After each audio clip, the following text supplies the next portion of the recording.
sex trafficking case was very important to the Department of Justice and to me personally. The fallout from Jeffrey Epstein's apparent suicide in the Metro Correctional Center in New York City has been swift. Since Epstein's death, the warden of the MCC has been reassigned, 2 staffers have been put on leave, and the jail itself is under 2 separate investigations. But the problems with the Metro Correctional Center and more broadly the Federal Bureau of Prisons are not new. Union leaders in the Bureau of Prisons have been calling for more correctional officers and better funding for at least 2 years. The MCC, like many federal jails and prisons across the country, is overpopulated and understaffed.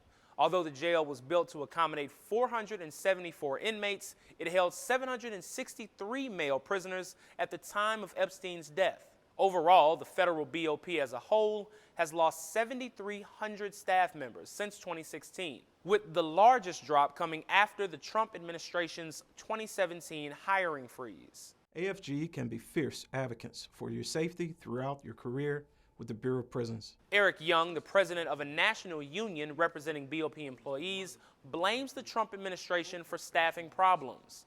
Young said in a statement, "The hiring freeze instituted by the Trump administration in 2017 directly led to staffing shortages throughout the BOP that are so severe that BOP facilities across the nation are regularly using a process called augmentation that allows teachers, nurses, clerical workers, and other support staff to fill in for correctional officers." The reason they didn't do the 30-minute checks, that's endemic in this whole culture of we're short-staffed, we're disgruntled, we're being mandated, I'm working 2 shifts.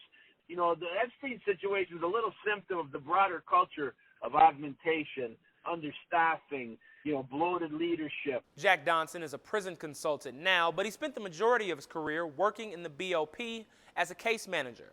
During his time at the Bureau, he was also augmented as a correctional officer and worked suicide watch. Augmentation's been going around since the 80s. I used to get augmented all the time. That's the nature of the beast. Now, the augmentation now, obviously, is out of control. In the old days, we got augmented emergencies, maybe annual training periods. Like, there was times you got augmented, but now it's out of control. One of the officers who was supposed to be monitoring Epstein the day of his death was reportedly filling in as a correctional officer.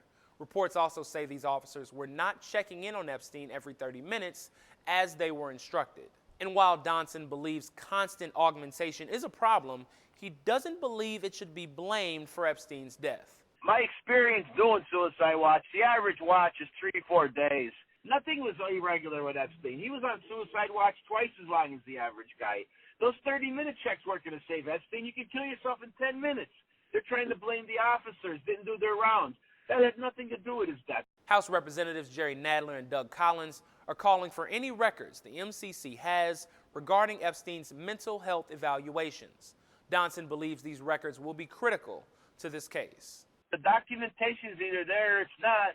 There's a computer system that they make all these notations on suicide watch and the behaviors, so they either did the right thing and it's documented or they didn't. All this will come out in these investigations, man, faster than you know.